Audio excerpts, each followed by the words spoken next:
Kitab 2 Samuel. Daud mengumpulkan pula semua orang pilihan di antara orang Israel, 30.000 orang banyaknya.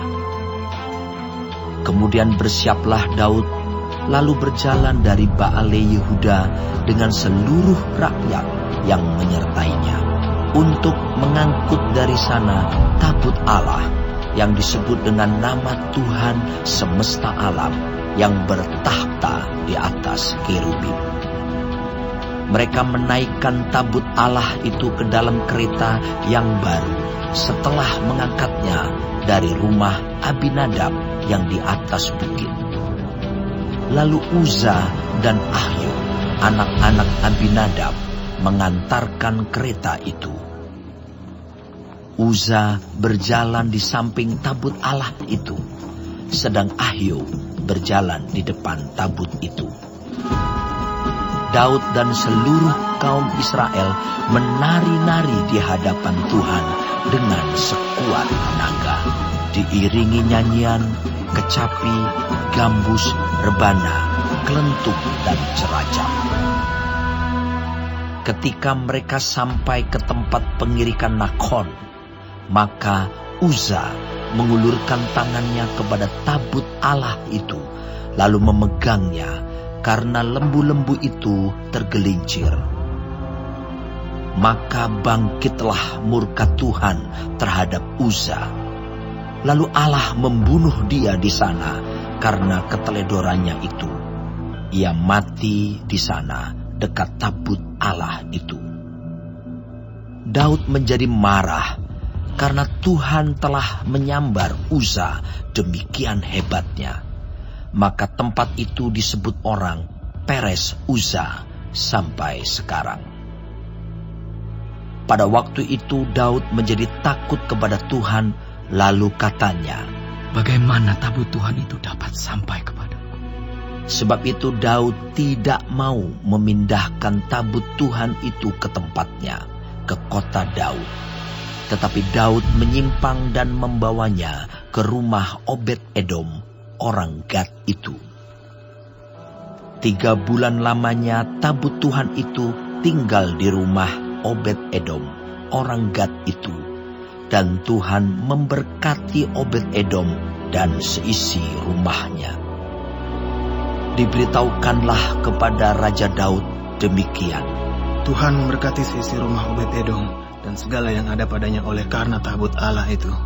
Lalu Daud pergi mengangkut tabut Allah itu dari rumah Obed-Edom ke kota Daud dengan sukacita.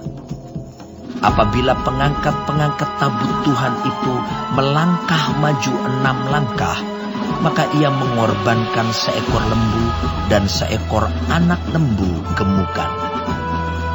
Dan Daud menari-nari di hadapan Tuhan dengan sekuat tenaga. Ia berbaju efod dari kain lenan. Daud dan seluruh orang Israel mengangkut tabut Tuhan itu dengan diiringi sorak dan bunyi sangkakala. Ketika tabut Tuhan itu masuk ke kota Daud, maka Mikhal, anak perempuan Saul, menjenguk dari jendela, lalu melihat Raja Daud meloncat-loncat serta menari-nari di hadapan Tuhan. Sebab itu ia memandang rendah Daud dalam hatinya. Tabut Tuhan itu dibawa masuk, lalu diletakkan di tempatnya, di dalam kemah yang dibentangkan Daud untuk itu. Kemudian Daud mempersembahkan korban bakaran dan korban keselamatan di hadapan Tuhan. Setelah Daud selesai mempersembahkan korban bakaran dan korban keselamatan, diberkatinyalah bangsa itu demi nama Tuhan semesta alam.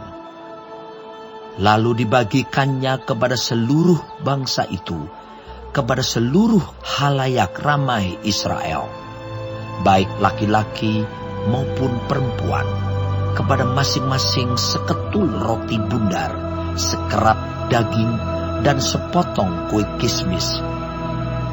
Sesudah itu pergilah seluruh bangsa itu masing-masing ke rumahnya.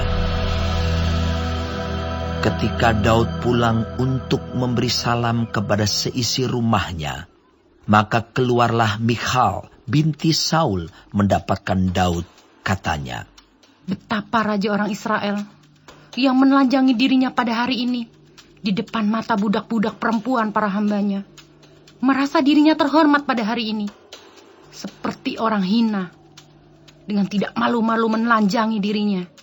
Tetapi berkatalah Daud kepada Michal, di hadapan Tuhan yang telah memilih aku dengan menyisihkan ayahmu dan segenap keluarganya untuk menunjuk aku menjadi raja atas umat Tuhan, yakni atas Israel.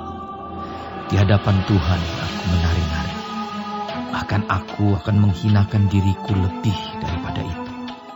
Engkau akan memandang aku rendah, tetapi bersama-sama budak-budak perempuan yang kau katakan itu, bersama-sama merekalah aku mau dihormati. Michal binti Saul tidak mendapat anak sampai hari matinya.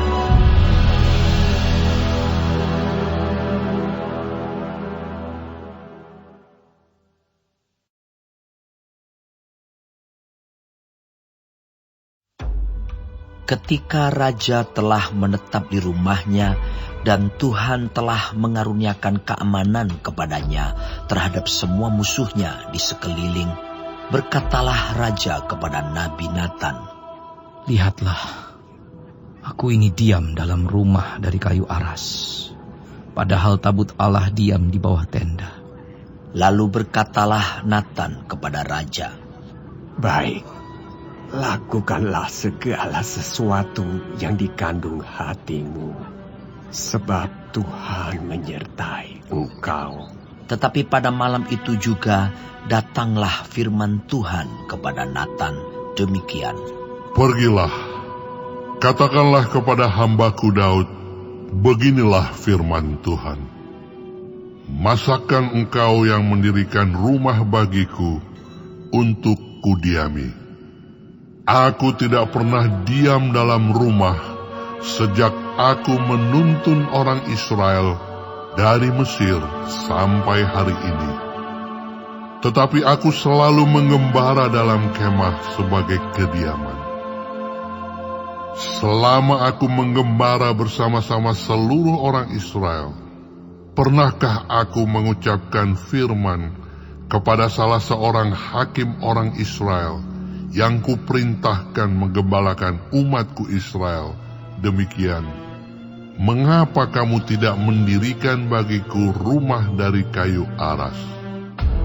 Oleh sebab itu, beginilah kau katakan kepada hambaku Daud, beginilah firman Tuhan semesta alam, akulah yang mengambil engkau dari padang, ketika menggiring kambing domba, untuk menjadi raja atas umatku Israel.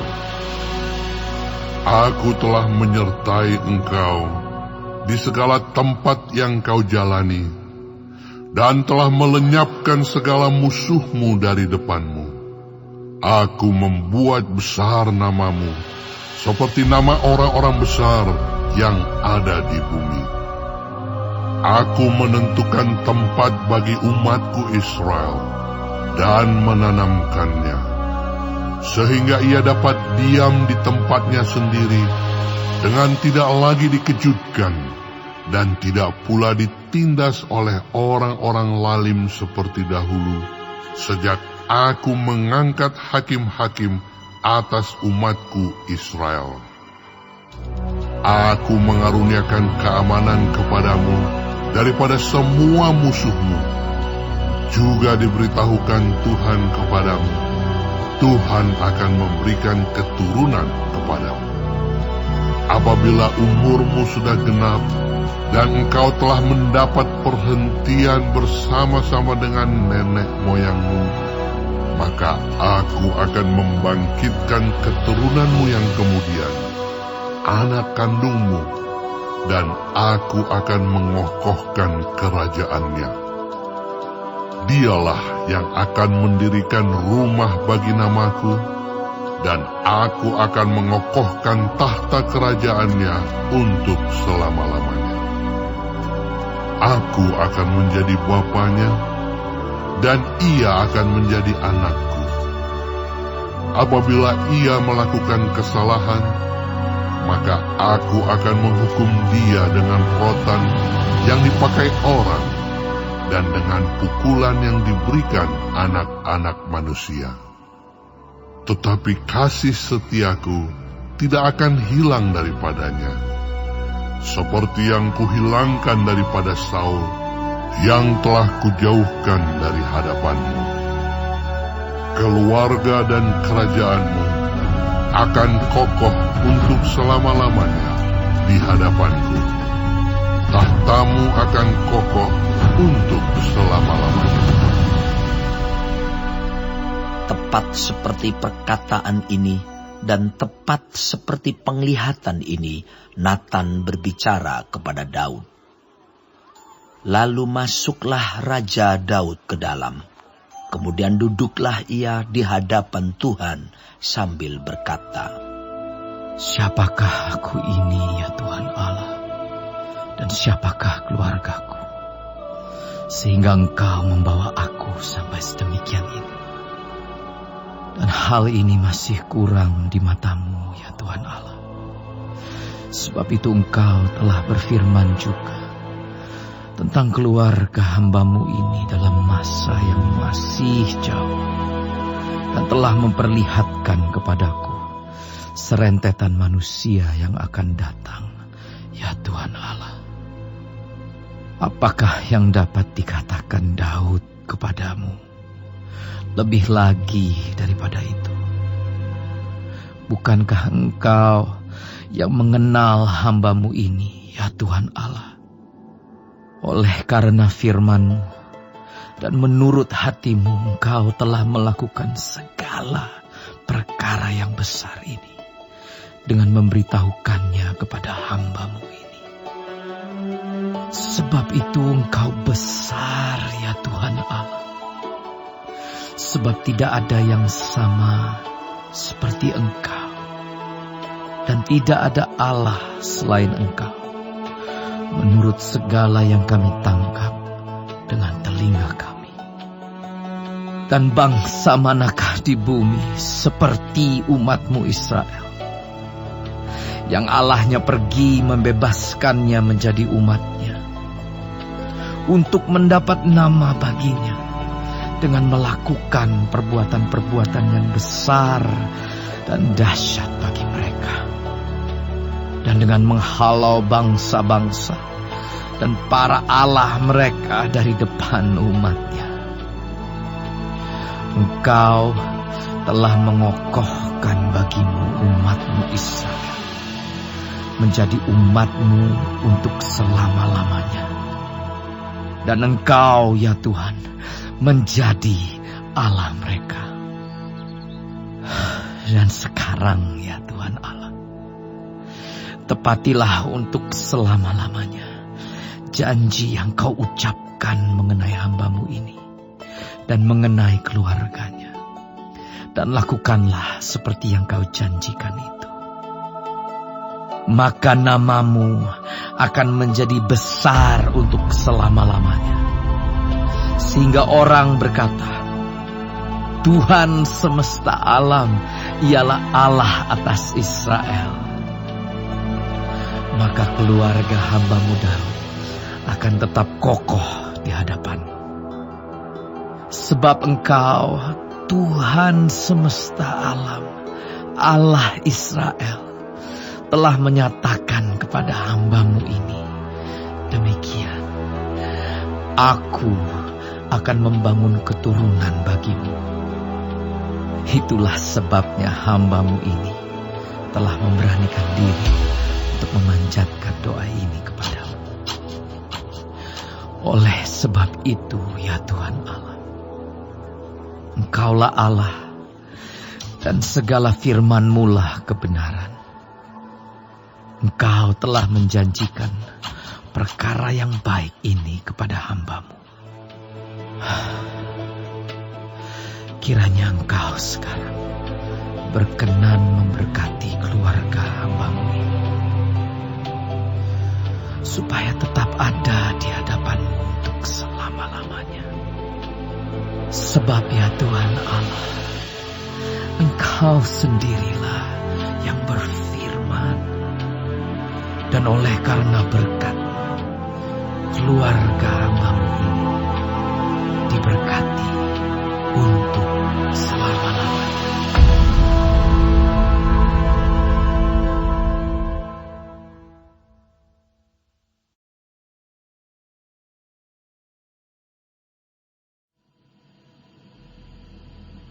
Sesudah itu Daud memukul kalah orang Filistin dan menundukkan mereka. Lalu Daud mengambil kendali pemerintahan atas ibu kota dari tangan orang Filistin. Dan ia memukul kalah orang Moab. Lalu sambil menyuruh mereka berbaring di tanah, ia mengukur tempat mereka dengan tali. Diukurnya 2 kali panjang tali itu untuk mematikan dan 1 tali penuh untuk membiarkan hidup. Maka orang Moab takluk kepada Daud dan harus mempersembahkan upeti. Selanjutnya Daud memukul kalah Hadadeser bin Rehob, Raja Zoba, ketika ia pergi memulihkan kekuasaannya pada sungai Efrat. Daud menawan daripadanya 1.700 orang pasukan berkuda dan 20.000 orang pasukan berjalan kaki. Lalu Daud menyuruh memotong urat keting segala kuda kereta, tetapi dengan meninggalkan 100 ekor kuda kereta. Lalu orang Aram dari Damsyik datang menolong Hadadeser, Raja Zoba. Tetapi dari antara orang Aram itu, Daud menewaskan 22.000 orang. Kemudian Daud menempatkan pasukan-pasukan pendudukan di daerah orang Aram dari Damsyik. Orang Aram itu takluk kepada Daud dan harus mempersembahkan upeti. Tuhan memberi kemenangan kepada Daud kemanapun ia pergi berperang. Sesudah itu Daud mengangkut perisai-perisai emas yang dipakai oleh anak buah Hadadeser, lalu membawanya ke Yerusalem. Dan dari Betah dan dari Berotai, yaitu kota-kotanya Hadadeser, Raja Daud mengangkut amat banyak tembaga. Ketika didengar Tou Raja Hamat bahwa Daud telah memukul kalah seluruh tentara Hadadeser, maka Tou mengutus Yoram anaknya kepada Raja Daud untuk menyampaikan salam dan mengucapkan selamat kepadanya, karena ia telah berperang melawan Hadadeser dan memukul dia kalah, sebab Hadadeser sering memerangi Tou. Dan Yoram membawa barang-barang perak, emas, dan tembaga. Juga barang-barang ini dikhususkan Raja Daud bagi Tuhan, bersama-sama perak dan emas yang berasal dari segala bangsa yang ditaklukkannya, yakni perak dan emas dari orang Aram, dari orang Moab, dari Bani Amon, dari orang Filistin, dari orang Amalek, dan dari jarahan yang dirampas dari Hadadeser bin Rehob, Raja Zoba. Demikianlah Daud mendapat nama, dan ketika ia pulang, ia menewaskan 18.000 orang Edom di lembah Asin. Lalu ia menempatkan pasukan-pasukan pendudukan di Edom. Di seluruh Edom ditempatkannya pasukan-pasukan pendudukan, sehingga seluruh Edom diperbudak oleh Daud. Tuhan memberi kemenangan kepada Daud kemanapun ia pergi berperang. Demikianlah Daud telah memerintah atas seluruh Israel dan menegakkan keadilan dan kebenaran bagi seluruh bangsanya. Yoab anak Seruya menjadi panglima, Yosafat bin Ahilud menjadi bendahara negara. Zadok bin Ahitub dan Ahimelech bin Abiatar menjadi imam. Seraya menjadi panitera negara. Benaya bin Yoyada menjadi panglima orang Kreti dan orang Pleti, dan anak-anak Daud menjadi imam.